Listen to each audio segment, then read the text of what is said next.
सुप्रभात। मैं Pushpalata Chaurasia sacred heart school की अध्यापिका, कक्षा 8वीं, विषय हिंदी भाषा को लेकर प्रकरण दो के भाग 4 को लेकर फिर से आप सभी का स्वागत करती हूँ। प्रकरण 2 को पढ़ने से पहले बच्चों आप अपनी आंखें बंद कीजिए और हाथ जोड़िए और जो मैं सुविचार बोलने जा रही हूँ उसे आप ध्यान से सुनिएगा, क्योंकि वह सुविचार आपने अपनी कॉपी में भी लिखना है। आज का सुविचार इस प्रकार से है। गरीब वो नहीं जिसके पास थोड़ा है, बल्कि वह है जो अधिक की आकांक्षा करता है। आकांक्षा मतलब इच्छा, अभिलाषा। तो कहने का तात्पर्य ये है बच्चों कि जिनके पास कुछ भी नहीं है या सामान कुछ कम है तो वो गरीब नहीं है। गरीब वो है जो सामान उनके पास है लेकिन संतुष्टि नहीं है, सेटिस्फाइड नहीं है वो अपने कामों से, उन्हीं को हम गरीब कह सकते हैं। बच्चों अब आप अपनी आंखें खोलिए। आज का दिनांक 14/6/20 है। प्रकरण 2, प्रकरण मतलब पाठ 2, पाठ 2 का भाग 4। प्रकरण का क्या नाम है बच्चों? प्रकरण का नाम है हिम्मत और जिंदगी। हिम्मत का क्या मतलब है बच्चों? साहस और बहादुरी। जिंदगी का क्या मतलब है बच्चों? जिंदगी का मतलब है जीवन काल, जीवन और सजीवता। ये एक निबंध है, तो जो निबंध लिखता है उसे हम निबंधकार कहते हैं। ये मैं आपको बता चुकी हूँ। और निबंधकार का क्या नाम है? श्रीमान रामधारी सिंह दिनकर जी। हमने पहले भाग्य में क्या पढ़ा? पहले भाग्य में हमने पढ़ा कि निबंधकार का परिचय, शीर्षक का मतलब, फिर उसके बाद हमने पढ़ा औचित्य यानी कि सच्चाई, पाठ की क्या सच्चाई है। फिर हमने पढ़ा पृष्ठ के अनुसार उसका परिचय। भाग 2 और 3 में हमने पृष्ठ 9 और 10 से अवगत हुए थे। भाग 4 में आज हम पृष्ठ 10 और 11 के गद्यांशों से अवगत होंगे। गद्यांश मतलब कहानी और निबंध की पंक्तियों को हम गद्यांश कहते हैं और कविता की पंक्तियों को हम पद्यांश कहते हैं।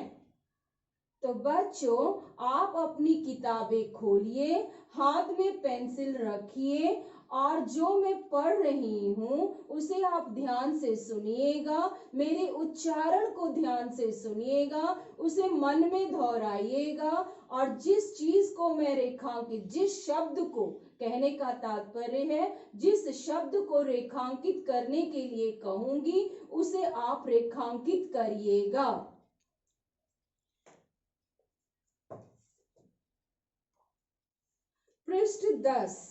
पृष्ठ 10 का 10वां गद्यांश। जिंदगी की 2 सूरतें हैं। एक तो यह कि आदमी बड़े से बड़े मकसद के लिए कोशिश करे। मकसद का क्या मतलब होता है बच्चों? मकसद का मतलब होता है उद्देश्य। जगमगाती हुई जीत पर पंजा डालने के लिए हाथ बढ़ाएं और अगर असफलताएं कदम कदम पर जोश की रोशनी के साथ अंधियारे का जाल, अंधियारी को भी आप रेखांकित कीजिएगा, का जाल बुन रही हो तब भी वह पीछे को पांव नहीं हटाए। कहने का तात्पर्य यहाँ पर है बच्चों कि जिंदगी, जिंदगी मतलब जीवन, सजीवता, सजीवता, जिंदगी का क्या मतलब होता है बच्चों? सजीवता। तो इस सजीवता को बनाए रखने के लिए, जिंदगी को बनाए रखने के लिए निबंधकार ने कहा है कि इसकी दो सूरतें होती हैं। तो पहले 10वीं गद्यांश में पहली सूरत क्या है? मकसद।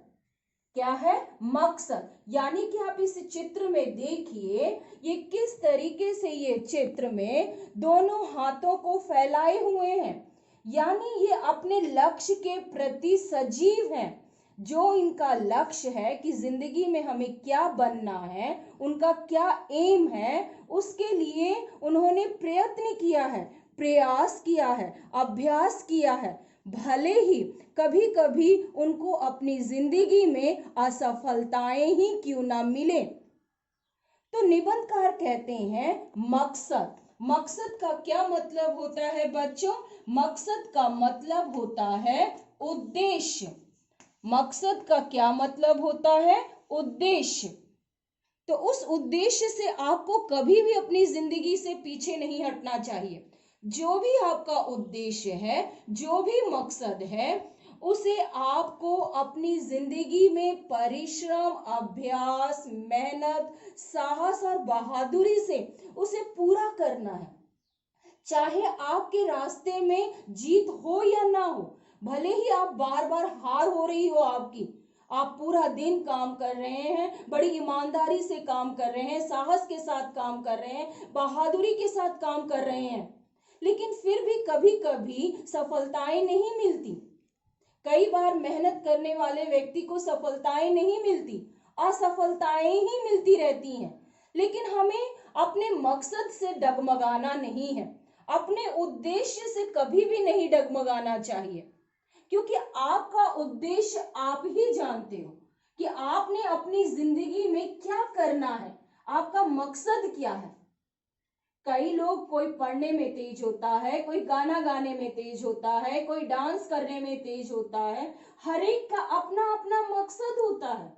तो मकसद के अनुसार, अपने लक्ष्य के अनुसार अगर असफलताएं भी मिल रही हैं तो उससे घबराना नहीं है, अपने मकसद को लेते हुए आगे बढ़ते ही जाना है, बिना किसी को नुकसान पहुंचाए हुए। अगर आप सोचते हो कि आपको ही सिर्फ सफलताएं मिलती रहें, दूसरों के रास्ते में आप रोड़े डालें, तो वो सफलता आपकी सफलता नहीं है। दूसरों का भी भला सोचते हुए आगे बढ़ते जाना है। कभी भी जलन की भावना नहीं रखनी है मकसद में। अगर मकसद में आप पवित्र आत्मा की तरह आप लोगों की भलाई करोगे, त्याग करोगे, असफलताएं मिलेंगी, कुछ समय के लिए असफलताएं होंगी, क्योंकि आपके विचारों को कोई पसंद नहीं करेगा। कुछ लोग करेंगे, कुछ लोग नहीं करेंगे, लेकिन उससे डगमगाना नहीं है। आपने अपने मकसद में फिर से परिश्रम करना है। अगर असफलता मिली है तो फिर से परिश्रम करना है, फिर से साहस और बहादुरी के साथ आपको आगे बढ़ना है, अपने उद्देश्य को कामयाब करना है। इस चित्र की तरह आपको जीत हासिल करनी है अपने मकसद में। किसी से डरने की आवश्यकता नहीं है, भय नहीं होना चाहिए। अगर आप परिश्रमी व्यक्ति हो तो आप में कोई भी भय नाम की चीज नहीं होनी चाहिए। ये था जिंदगी की पहली सूरत, मकसद। दूसरी सूरत 11वें गद्यांश में निबंधकार ने क्या बताया है? दूसरी सूरत यह है कि वह उन गरीब आत्माओं को भी आप रेखांकित कीजिएगा। आत्माओं का हम जोली बन जाएं, हम जोली को भी आप रेखांकित करिएगा, जो ना बहुत अधिक सुख पाती है और ना ही जिन्हें बहुत अधिक दुख पाने का ही संयोग है। संयोग को भी आप रेखांकित कीजिएगा, क्योंकि ये आत्माएं ऐसी गोधूली में बसती है जहां ना तो जीत हंसती है। गोधूली को भी आप रेखांकित कीजिएगा। जहां ना तो जीत हंसती है और ना कभी हार के रोने की आवाज सुनाई पड़ती है। इस गोधूली वाली दुनिया के लोग बंधे हुए घाट का पानी, घाट को भी आप रेखांकित कीजिएगा। पानी पीते हैं, वे जिंदगी के साथ जुआ नहीं खेल सकते। और कौन कहता है कि पूरी जिंदगी को दाव, दाव को भी आप रेखांकित कीजिएगा। दाव पर लगा देने में कोई आनंद नहीं है। जिंदगी की दूसरी सूरत क्या है बच्चों? जिंदगी की दूसरी सूरत है गरीब आत्माओं का हमजोली बन जाएं। गरीब आत्माओं, आत्माओं का क्या मतलब है बच्चों? मन। गरीब आत्माओं, आत्माओं का मतलब है यहाँ पर मन। हमजोली का क्या मतलब है यहाँ पर? हमजोली का मतलब है साथी। हमजोली का क्या मतलब है? साथी। गरीब आत्माओं का हमजोली बन जाएं। ये आप तस्वीर में देखिए, ये गरीब बच्चे हैं। गरीब लोगों की आत्माएं जो होती हैं वो बड़ी पवित्र होती हैं, क्योंकि उन्हें जीत और हार से कोई मतलब ही नहीं है। बस उन्हें हमजोली, उन्हीं लोगों को हमें साथी बनाना चाहिए। उन लोगों को ही हमें क्या बनाना चाहिए? साथी बनाना चाहिए, क्योंकि उन्हें कोई मतलब नहीं है अपनी जिंदगी से कि आज हमने जीतना है या आज हमने हारना है, या आज हमने किसी को हराना है या आज हमने किसी को जिताना है। नहीं, बस उन्हें अपने कामों से मतलब है, उन्हें अपने उद्देश्य से मतलब है कि बस सुबह से लेके शाम तक काम किया, शाम को फिर अपने घर लौटे, चाहे उसमें सफलता मिली हो या ना मिली हो। असफलता भी मिली हो तो कोई बात नहीं, क्योंकि जीत और हार उनकी जिंदगी में कोई मायने नहीं रखता। उनकी जिंदगी में सिर्फ यही मायने रखता है कि उनका मकसद ये है कि पूरे दिन कार्य करना, पूरे दिन काम करना, और काम करके जो भी मिले उसे हंसी के साथ खाना और पीना, अपने परिवार को देखना। बस उनकी आंखें सिर्फ यही सुकून के लिए ही जीती है। उन्हें कभी भी जिंदगी में नहीं लगता कि मुझे उस व्यक्ति को हराना है या उस व्यक्ति को जिताना है। उनसे उनको कोई फर्क नहीं पड़ता। इसीलिए ऐसे व्यक्तियों को ही हमें अपना साथी बनाना चाहिए, क्योंकि उनकी आत्मा पवित्र होती है। हार और जीत के फैसले के अनुसार वो चलती नहीं है। उनकी तुलना निबंधकार ने गाय के गोधूली से किया है। आप इस तस्वीर में देखिए कि किस तरीके से गोधूली, गोधूली, गोधूली, गोधूली का यहाँ पर क्या मतलब है? गोधूली का यहाँ पर मतलब है संध्या का समय। गोधूली का मतलब यहाँ पर है संध्या का समय, यानी कि समय, यानी कि शाम का समय।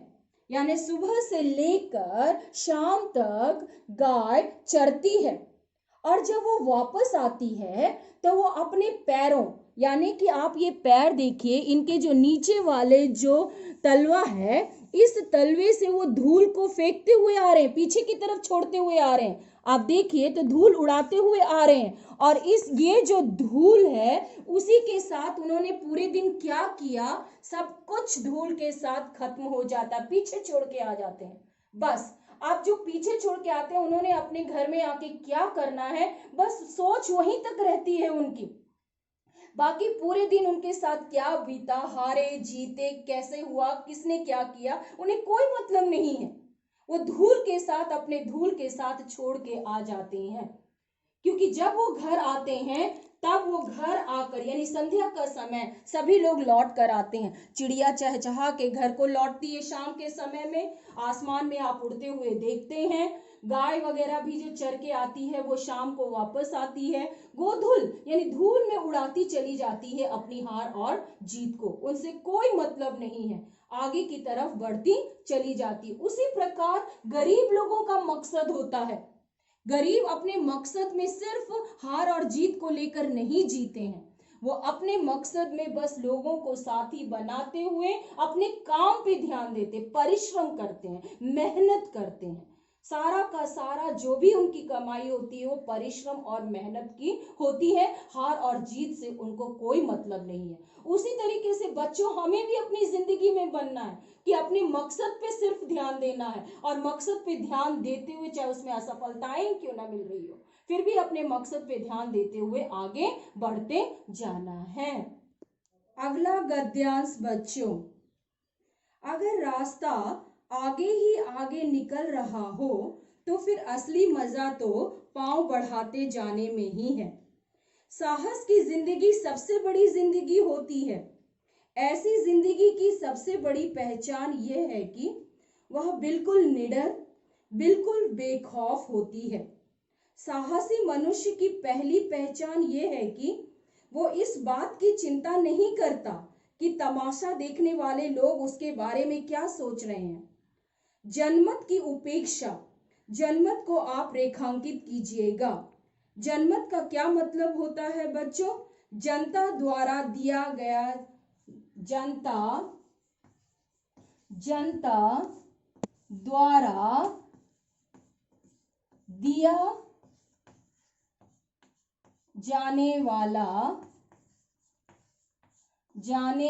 वाला मतदान। उपेक्षा, उपेक्षा का क्या मतलब होता है बच्चों? तिरस्कार। उपेक्षा का मतलब होता है तिरस्कार। उपेक्षा करके जाने वाला आदमी दुनिया की असली ताकत होता है, और मनुष्य को प्रकाश भी उसी आदमी से मिलता है। आड़ोस पड़ोस को देखकर चलना ये साधारण जीव का काम है। क्रांति करने वाले लोग अपने उद्देश्य की तुलना ना तो पड़ोसी के उद्देश्य से करते हैं और ना अपनी चाल को पड़ोसी की चाल देखकर मध्यम बनाते हैं। मध्यम का मतलब क्या होता है बच्चों? धीमा। मध्यम का मतलब हो गया धीमा, यानी धीरे, धीमा बनाते हैं।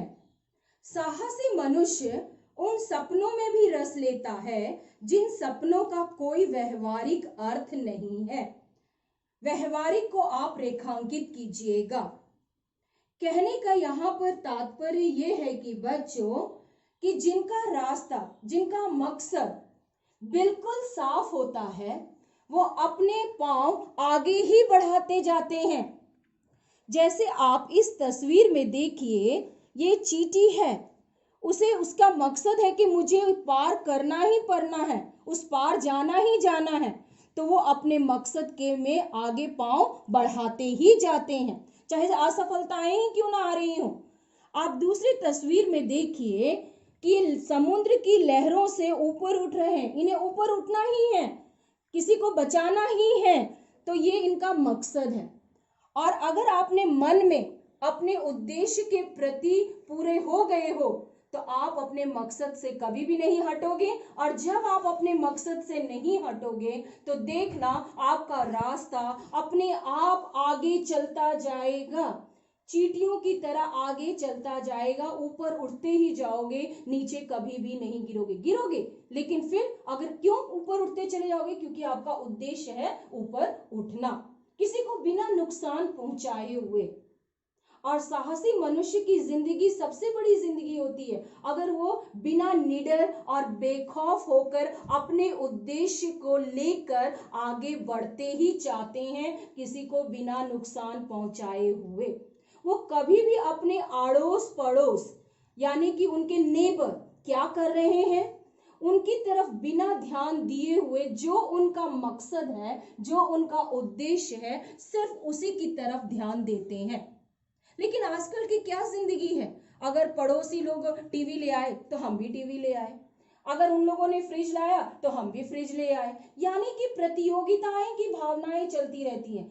और इस प्रतियोगिता में व्यक्ति जो है अपने मकसद को भूल जाता है, अपने उद्देश्य को भूल जाता है, क्योंकि वो नकल करने पे लगता है कि आज उसने क्या पहना, आज उसने क्या बोला, आज उसने कैसे चलेगा। ये सारी चीजें हम ध्यान देते रहते हैं, बस हम दूसरों की तरफ ध्यान देते रहते हैं, अपनी तरफ ध्यान देना भूल जाते हैं कि हमारे परिवार का क्या मकसद है, हम लोगों का क्या मकसद है, मेरा क्या उद्देश्य है। उस उद्देश्य को भूलते हुए, अड़ोस पड़ोस को देखते हुए हम अपनी जिंदगी को आगे बढ़ाने की कोशिश करते हैं और कहीं ना कहीं हम अपने मकसद से पीछे हटते जाते हैं। तो निबंधकार कहते हैं कि कभी भी अपने मकसद से पीछे नहीं हटना है, लोगों को देखकर नहीं चलना है, लोगों की अच्छी बातें सीखनी है, लेकिन आप में क्या विशेषता है, अपनी विशेषता को लेते हुए आगे बढ़ते जाना है, ना कि दूसरों की विशेषताओं की नकल करते हुए, नकल करने में रह जाओगे तो पूरी जिंदगी आपकी वैसी ही हो जाएगी, आप अपने मकसद से पीछे हट जाओगे। तो बड़े ही सुंदर ढंग से रामधारी सिंह दिनकर जी ने साहसी मनुष्य की जिंदगी के बारे में कहा है, और जो साहसी मनुष्य बेखौफ होकर अपनी जिंदगी से आगे बढ़ते हैं वही मनुष्य खुश रहते हैं, वही मनुष्य इस तरह खुश रहते हैं वो अपनी जिंदगी में, क्योंकि उनको पता है कि मुझे असफलता के बाद जो मेरा मकसद है, भले उसमें मुझे हार मिली है, लेकिन उस हार को मैं एक दिन जीत में जरूर बदलूंगी या बदलेंगे। ये साहसी मनुष्य की प्रतिक्रियाएं हैं, यानी कि परिभाषाएं हैं। इस तरीके से बच्चों पृष्ठ 10 का हमने कुछ गद्यांशों से अवगत हुए। अब भाग 5 में मैं अन्य पृष्ठ के गद्यांशों से आपको अवगत कराऊंगी। आप अपने माता पिता के साथ खुश रहिएगा, यही मेरा आशीर्वाद है। धन्यवाद।